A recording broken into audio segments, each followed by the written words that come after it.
I wasn't alive in the 1970s, so I can't compare the fuel crisis that we're going through now to the one back then. So because I wasn't alive back then, I've taken some notes and I've done some research into what's actually led to the 1970s. So we're actually going to be looking at two videos today.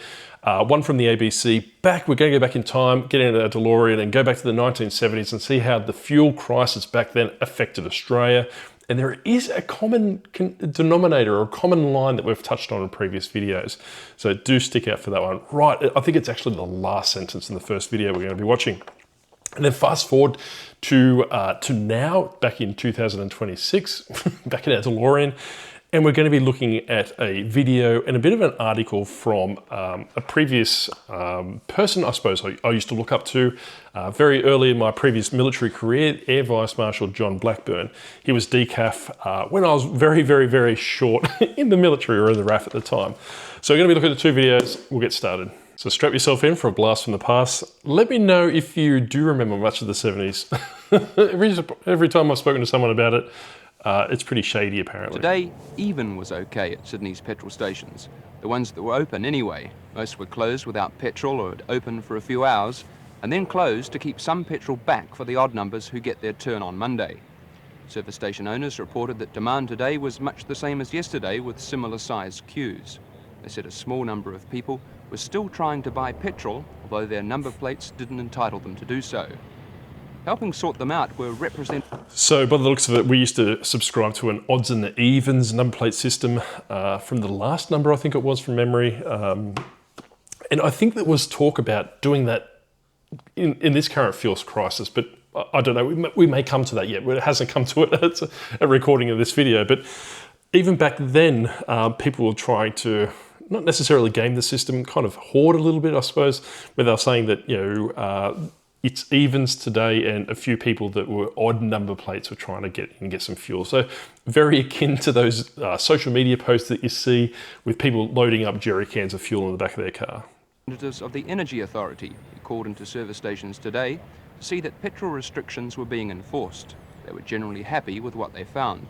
Meanwhile, the authority had asked the unaffected refinery at Clyde to arrange a tanker load of petrol to be delivered to every service station area in Sydney over the weekend. That means that at least one station in every suburb or shopping area should have some petrol available on Monday. It also eases earlier fears that no petrol...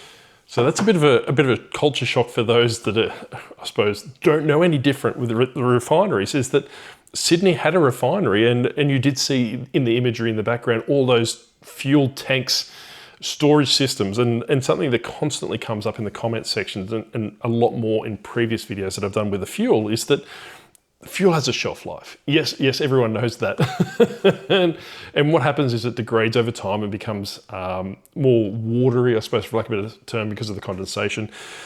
But they're refining it. They're having massive stockpiles, is what we've just seen then. And this is something that we should go back to personally.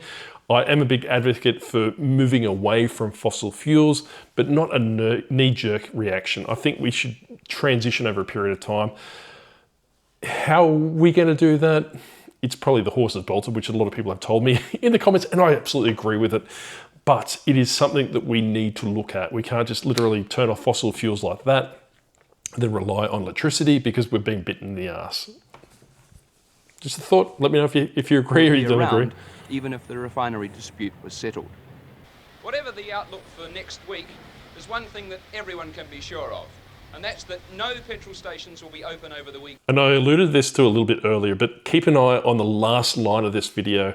If you have to, just rewind it because it is very fundamental as to what the government's line is. I'm not going to give it away, but you can probably guess what I'm getting at. Something that's spewed out there quite frequently. And that applies to people like doctors and nurses, as well as to the ordinary motorist. So did you catch it? It was the doctors and nurses. It's always the doctors and nurses that are actually being dragged through the cold and kind of used as a deflection point. So it's good to see that nothing's changed in the rule book from a political sense.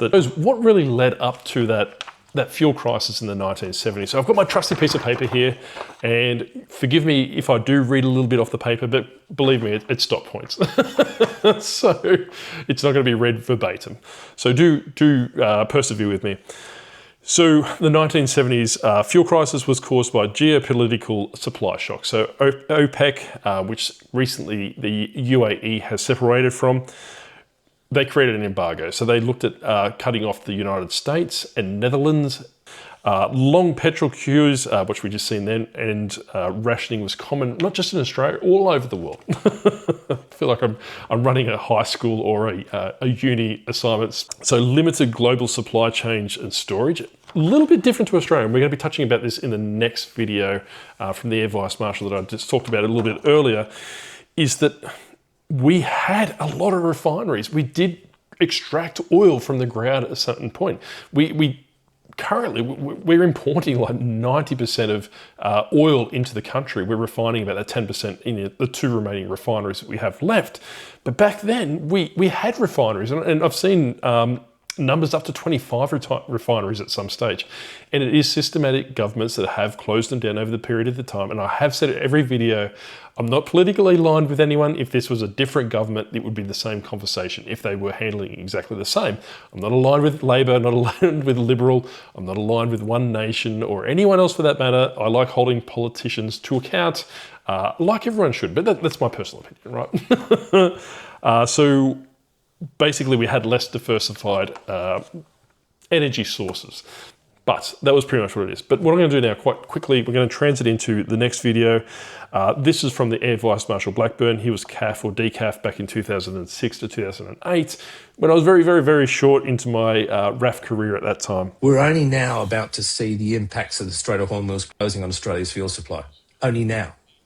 And that's going to really manifest over the next 2 months at least. We won't see the food supply risks probably for, I don't know, next year. But it's going to happen. Food supply. So this is something that I've made in recent videos, and something that we showed in the previous video where we've actually looked at the marine traffic and the boats and all those different things. So this is someone that lives and breathes fuel, energy, and all these different things. So this is not just me spruiking from my little chair, my little Octo lair. This is someone that knows what they're talking about. And this is someone that's probably lived, has lived experience. And something that I want to touch on quite quickly in regards to defence as well is that I don't know if it's been spoken about out there, and I definitely haven't seen it from my media watching, but we rely on fuel for all of our defence needs. So we've got our trucks, we've got our aircraft, we've got our Navy vessels, we've got our submarines. They all run on some sort of fuel, most likely diesel, which we're actually having issues with at the moment. Throwaway line, how hard would it be for an adversary, and I'm not throwing it out there for anyone, to basically do a blockade like they are doing in the Strait of Hormuz at the moment, just to block out our fuel incoming. Our military would run dry very quickly, and it probably wouldn't look good. But that's enough of a side story from that perspective. Supply risks. According to John Blackburn, that means we pay more for food, but it also means food shortages in our region, and with it, instability. So the food, what he's talking about there is the fertiliser. So we do have fertiliser coming in, primarily from the Middle East as well, which supercharges our crops. We'll also have a food crisis over a period of time as well, like you were saying there, for the next 12 months, and that potentially won't get rectified for at least 24 months. And what does that mean? It means prices are going up because supply and demand, and less produce, less food out there, less food to feed stocks. Talking about months of disruption, it is unavoidable. Blackburn argues here in Parliament, politicians are chronically focused on 3-year election cycles, so simply can't get their head around problems that take decades to prepare for, not just fuel security, pandemics, climate, war. We increased our jet fuel import dependence on China all the way up to 32% of all our jet fuel imports. So if we're saying that we think that's going to be a security threat, America will do this, why did we do that? And that's something that I've been saying a lot of times in my previous videos as well, is that we've almost, well, you're saying a 3-year election cycle, but to me, it's almost like a 24-hour news cycle that I'm thinking they're focusing on. They're basically, if something comes out and they're not particularly happy or it doesn't look very good on the government, NDIS, the gas export tax, and all these different things, there's always a plan B or a deflection that kind of throws it away to something else. So there is that 24-hour news cycle. So it's good to see that I've got someone that's backing me up for once. How do we stop doing that? He reckons it's about getting our politicians here to focus on problems that might be decades down the line. No, we as a country are not ready for the risks that we're facing. And he makes very good points. And probably young Josh loved him back in his day when he was decaf. I can't remember. We'll just pretend that.